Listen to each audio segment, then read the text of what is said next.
If you want to understand decorator in LWC in very detail, you must watch this video till the end. So let's get started. So as we all know, there are three decorators in LWC. One is track, wire, and at the rate API. So we all know that's what these decorators are. But in this video, we are going to understand in detail what each of these decorator means. Now let's move to the first track. That is, it says that it makes the property as private and it makes a variable as reactive. Property and variable, both of them are same, but it makes it private and reactive. Okay, we know this, but how it actually is used in the real world, let's look into it. So right now what I have done is I have created an LWC component, that is parent video.html, and there I have one more child video.html component. I'm calling the child video.html component inside the parent, right? So I'm calling this child video html component, okay, and in that I have created a variable with at the rate track decorator. Okay, so now what I'm going to do is I have embedded this parent video.html inside the home page. So you can see this parent video.html component that I have created, I have embedded it within the home page itself. Now what I'm going to do is I'm going to pass the value to this child component from the parent. So let's try it out over here to understand whether the variable is actually private or not. So basically what's going to happen is that, let me first reload it by that end. Till the time it's reloading, I'll explain you. What's going to happen is that I'm going to pass var2 as hello, right? And basically the variable that has been created as track will get populated as hello, and it the same will be printed on the screen. So from parent it will print var2, that is nothing but the hello that we have sent from the parent. So let's see whether it is visible to us on the screen or not.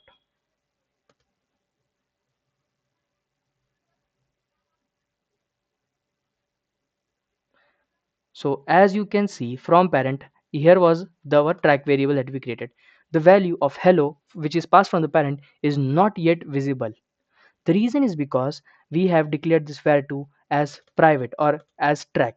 So if it is declared with at the rate track decorator, this means this particular variable is only accessible within child video.html and child video.js. It cannot be accessed from the outside. So right now if you can see, I am passing or populating the value from the outside. So I cannot access it from the outside, and that's the reason why var2 is not getting populated. On the other hand, if I just make it at the rate API, which will make it publicly available, the value will get passed successfully. Let's see.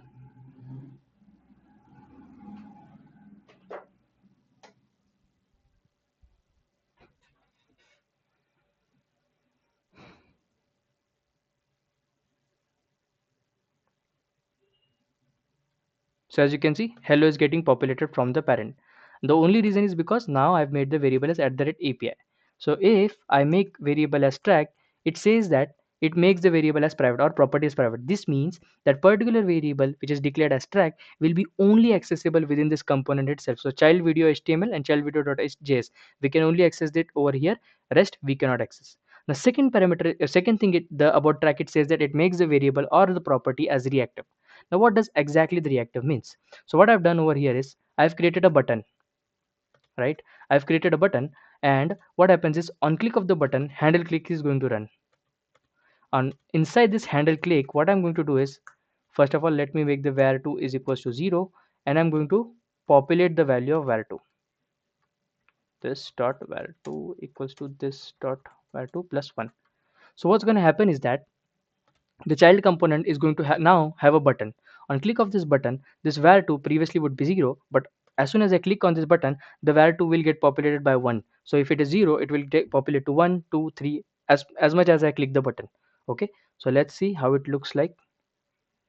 So now previously I embedded the parent component over here. I have embedded the child component over here. Okay, so if you can see right now, if I go to the home page, you can see the child video has been added over here. Okay, it's getting refreshed, but anyhow, the child component that I've created, okay, the child video.html and js, I have embedded over here. So now let's refresh it.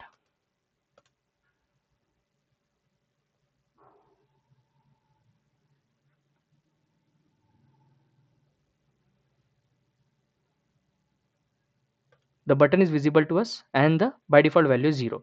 Now if I click on this button, the count gets increased again, 2, 3, 4, as much as I'm clicking on that button.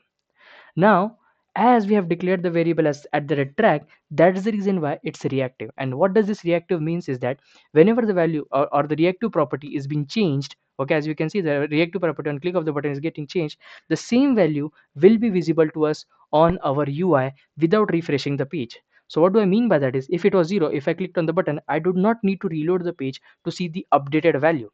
I was getting the updated value on the click of the button without reload. The reason is because as I have made the variable as at the track, it's reactive, and I'll get the latest value using if it is reactive. Basically, whenever the reactive properties change, we'll get the updated value on the screen itself. Now, that's fine. What if I remove this decorator? I don't keep any decorator at all. What would be the outcome of this? Let's see.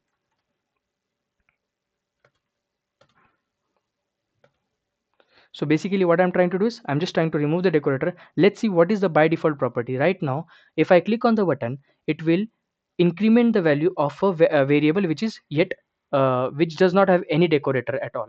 Okay, so if I click on it, still the number is increasing.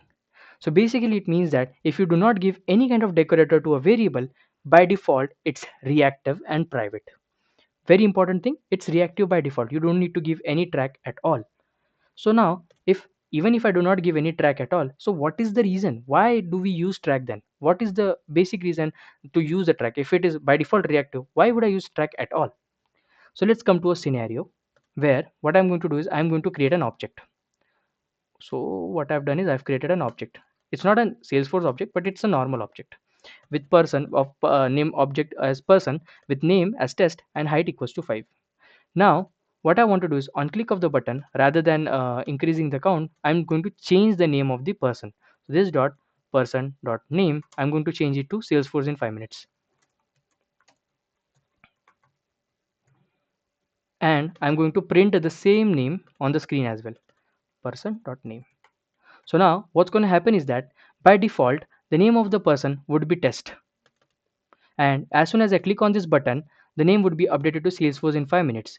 It will be updated. The reason is because by default, usually the variables are reactive, right? So let's see now.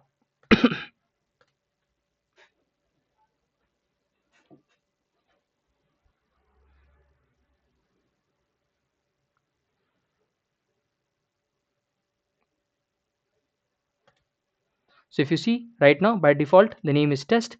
If I click on this button, it should get updated to Salesforce in 5 minutes. But you see, even though I'm clicking on the button, still the name is not getting updated. This is where the track comes into the picture. If you are going to create an object, and if you're going to just populate the some kind of field of an object, in that cases, if you want that values to be updated at runtime without a reload the page, in that cases you have to declare that particular property as track. If I do not declare it as a track, I won't be able to update the single instance or single field of an object. So now as soon as I have made it track, I will be able to get the updated value on the screen. Let's see.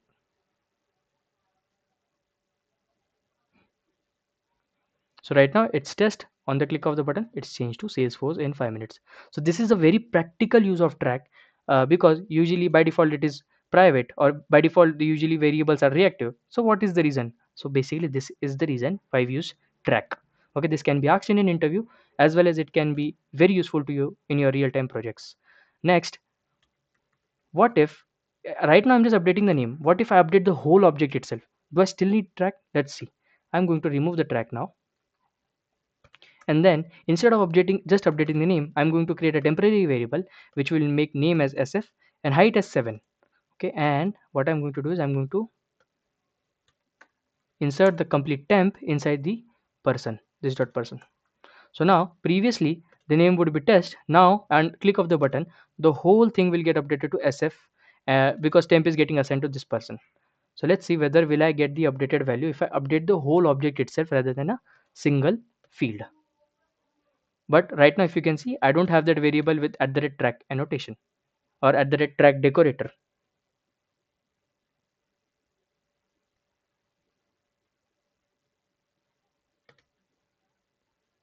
Okay, so if I click on it, sf. So if you're updating the complete object itself, in that cases the property is reactive.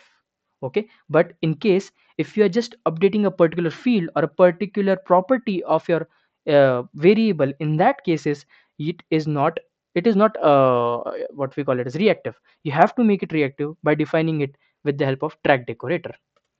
Now let's move to the next decorator that we have is at the rate wire.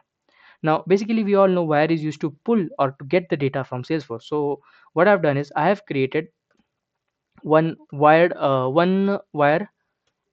method to pull the data from Salesforce. So what it's going to do is, it is, I have already declared Apex class for it as well. So if you see wire data, it's just going to pull the data from Salesforce and it's going to hit an alert. Okay, an alert, whatever the name I'm going to get from the data. So let's go to the Apex class, that is new controller dot apex no param, account no param, sorry. So if I go to this Apex class, new controller, it's just going to return me any random account, any random account. It's not a specific account, but it's going to just return me the random account. So let's see what's going to happen. So as soon as I reload the component, the wire is going to run, and in this alert, I'm going to get the name of the account. Okay, so if I refresh this page,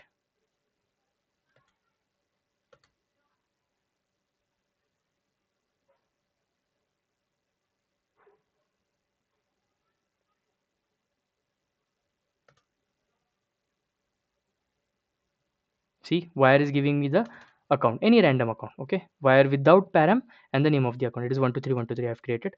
Okay, and okay. So if you can see, it's bringing me the data. But one thing you have to keep in mind is the whatever data this wire is going to bring, this data, the data that is being passed from the Salesforce to your wire, it's immutable. This means you cannot make directly changes to it. Like if I try to do it data.name equals to test, something like that, it's not allowed. You directly cannot make change to this data itself. So that's the reason why what we do is usually we create another variable, usually ACC data, let's say, okay, and then we assign the data this dot acc data equals to data. This is we usually do. The reason is because the data that we are going to get from the Apex, it's going to be in read only mode, basically immutable. You cannot directly make changes to the data itself. You have to assign it to another variable and then you can use it. Okay, so basically this is one of the thing. If you are getting the data from wire, it's immutable. Now what I'm going to do is I'm going to include one more wire method. This wire method is going to have a parameter as well. So if you see, I have a wire method with the parameter as well now. Okay, and now what I'm going to do is one more thing I'm going to do. So, yeah, just let me paste it. One more thing I'm going to do is I will have a lightning input field. Okay, let's understand how wire is working in these cases. So what's going to happen is that this is an input field, and on change of this input field, what I'm going to do is I'm going to, as soon as there is any change in the input field, what's going to happen is that a handle change is going to run. Okay, which will populate whatever name I'm going to put inside this input field inside this dot like name variable. Let me create a name variable at the top. Okay, so whatever changes I'm going to do inside that input field will get populated inside this variable, this dot name, and the same name I'm going to pass it as a parameter to this parameterized wire. Okay, so let's see how it executes. Right now I'm just going to save it.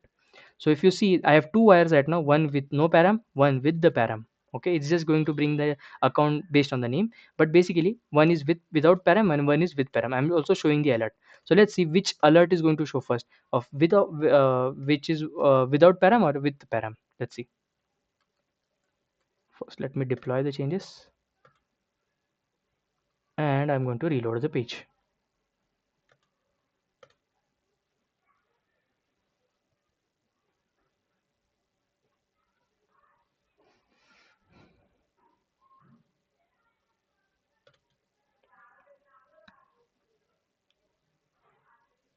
So if you see, the whole component is reloaded.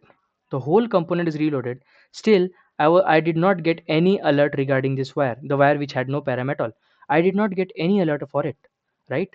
Now let's see, there is an input box. As soon as I'm going to make changes to it, okay, in that cases, this dot name will get populated and the same will be passed as a parameter to the wire.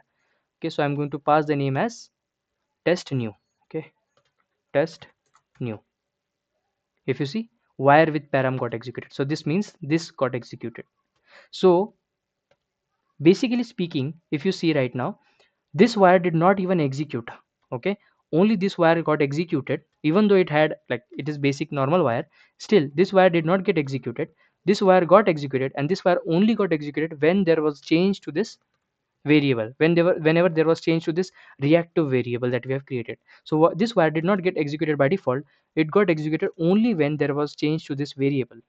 Let's remove this and let's see whether it still loads. Like, if I'm going to, let's change the position. So for an example, with param was first, and after that I'm going to put the without param one. Let's save it. Let's see which executes now first.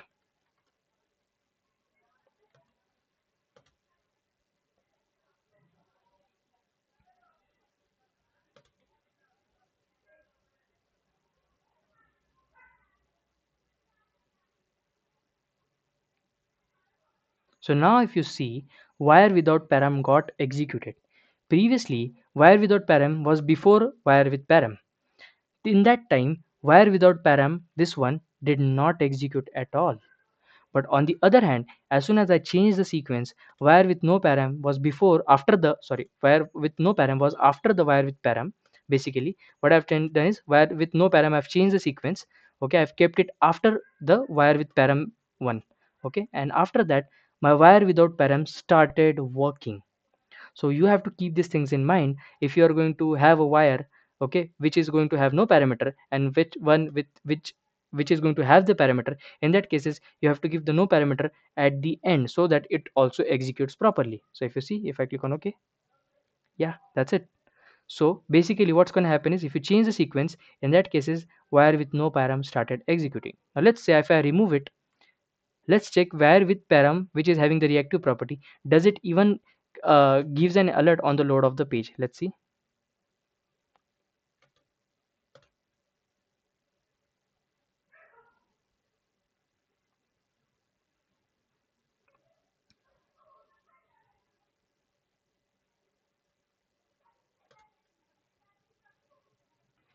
So in simple words, if you have a wire with a reactive property, it's not going to update, it's not going to fire. It's only going to fire whenever you're going to make changes to that reactive property, as you can already see.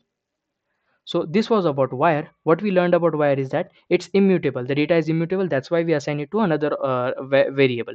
Okay, the sequence of execution, right? If you have wire with param and without param, how the sequence of execution should be used, and when does the wire with param having the reactive property executes. So that's what we have learned about wire. Wire is just to use to pull the data, or get the data from Salesforce, but there is more to it, as we have already seen. Okay, now last and the final that we have to see is at the rate api. Now api is used to pass the data or make a property as public. So let's say I have created at the rate api pass data variable. Okay, and now what I'm going to do is, I'm going to print the pass data in the screen itself, right? And now as this pass data, the pass data that I have, I'm going to pass data inside it from the parent. Okay, so inside this pass data variable of child, I'm passing hello. Let's see whether it is printing fine or not.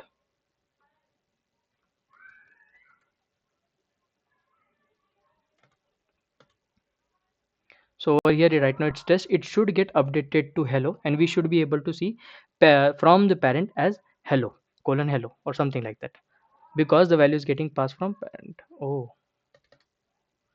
okay, it did not get updated. One second, I'll just remove the existing code once.